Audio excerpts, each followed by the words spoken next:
Hello hello everyone. सो आप सब सोच रहे होगे कि मैं फिर से नोट्स वाली वीडियो पे कैसे आ गई। कल तो मैंने बोला था कि मैं पीडीएफ से पढ़ाऊंगी।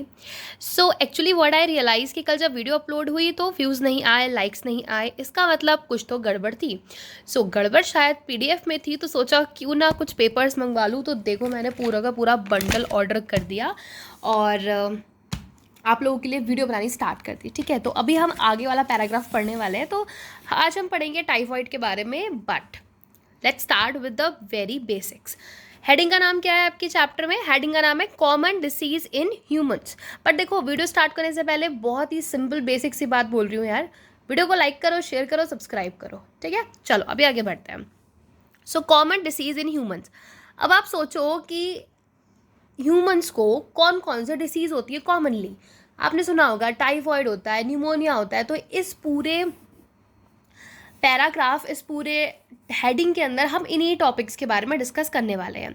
अब डिसीज़ को कॉज करने वाला तो कोई होगा ना, कोई तो कारण शुरू हुआ होगा।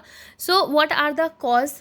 सो bacteria, virus, fungi, protozoa, helminthes. ठीक है, ये पांच जो है ना, ये बहुत ही खतरनाक है। They can cause disease in man. ठीक है, कौन? VVFPH। ठीक है, सच डिसीज कॉजिंग ऑर्गेनिज्म। ये जो डिसीज कॉज करने वाले जो ऑर्गेनिजम्स होते हैं, इनको हम बोलते हैं पैथोजेंस। पैथो मतलब कोई सफरिंग, एंड जन्स मतलब जो उनको बना रहे हैं, फॉर्मेशन ऑफ सफरिंग्स, जो क्रिएट कर रहे हैं सफरिंग्स को। तो सबसे पहले जो डिसीज आपकी कॉपी में, आपकी बुक में दी हुई है, वो है टाइफॉइड। तो यहाँ पर सारे इंपॉर्टेंट पॉइंट्स कवर किए हुए हैं जो कि आपसे नीट एग्जाम में पूछे जा सकते हैं। पहली बात, टाइफॉइड कॉज कौन करता है? तो typhoid is caused by salmonella typhi.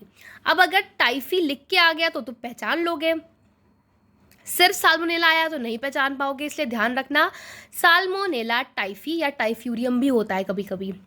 Pathogenic bacteria. Now अब ये एंटर कैसे करता है? तो कोई शुरुआत ऐसे होती है कि मान लो आप गोलगप्पे के ठेले पे खड़े होके खा रहे हो गोलगप्पे।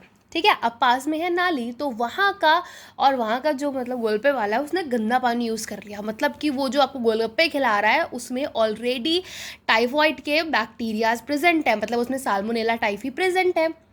सो अगर आपने कॉन्टामिनेटेड फूड एंड वाटर खाया, मतलब पिया, मतलब कि, तो आपकी बॉडी में जाएगा, वो एंटर करेगा स्मॉल इंटेस्टाइन में, क्योंकि हम सबको पता है कि हमारे स्मॉल इंटेस्टाइन में मेनली खाना डाइजेस्ट होता है। So enter in the small intestine through food and water which is contaminated with the Salmonella typhimurium bacteria, migrate to other organs through blood, और ब्लड के थ्रू या अदर ऑर्गन्स में भी migrate कर जाते हैं।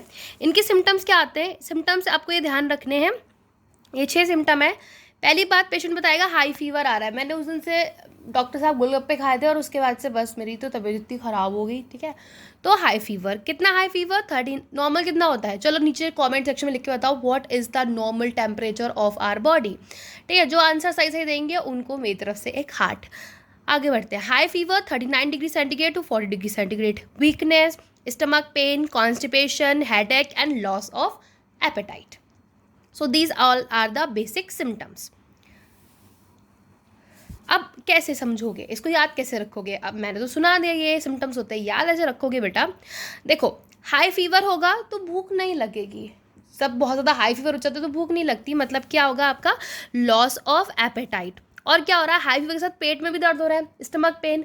अब ऑलरेडी जब बेटा आपके पेट में दर्द हो रहा है तो क्या आपका खाने का मन करेगा? नहीं करेगा। सो ये हो गया आपका लॉस ऑफ एपेटाइट। जब आप खाना नहीं खाओगे तो 2 सिम्टम और आएंगे, एक तो आपको वीकनेस होगी, और वीकनेस की वजह से आपके सिर में दर्द भी होगा। ठीक है, और जब आप पानी वगैरह नहीं पियोगे, कुछ ढंग के फाइबर्स नहीं खाओगे, तो कॉन्स्टिपेशन तो होना ही है। सो ये सारे सिम्टम्स हमें टाइफॉइड में देखने को मिलते हैं। अगर आपने प्रॉपरली ट्रीटमेंट नहीं लिया तब क्या होगा? It can lead the intestinal perforation, मतलब कि इंटेस्टाइन में ना छेद बन जाएंगे। I will show you by the diagram कैसे कैसे होता है। तो मान लो ये है आपकी स्मॉल इंटेस्टाइन। ठीक है, स्मॉल इंटेस्टाइन में क्या होगा? परफोरेशन, जाली बन जाएगी, यहाँ से ब्लीडिंग होना स्टार्ट हो जाएगी। और अगर किसी को ब्लीडिंग होना स्टार्ट होगी तो क्या होगा? इट में लीड टू दी डेथ। ठीक है, तो डेथ भी हो सकती है, बहुत ज़्यादा ब्लीडिंग होगी तो इंटेस्टाइनल ब्लीडिंग। नाउ अगर आपके पास पेशेंट आ रहा है, अब आपको समझ में नहीं आ रहा है कि इसको टाइफाइड है या नहीं है, तो इसको कंफर्म भी तो करना पड़ेगा। तो कंफर्म करने के लिए होता है हमारा विडाल टेस्ट। ये आपके नीट एग्जाम में बहुत पूछा जाता है, तो ध्यान रखना है इसको। उसके बाद है एक छोटी सा पॉइंट दिया हुआ है, एक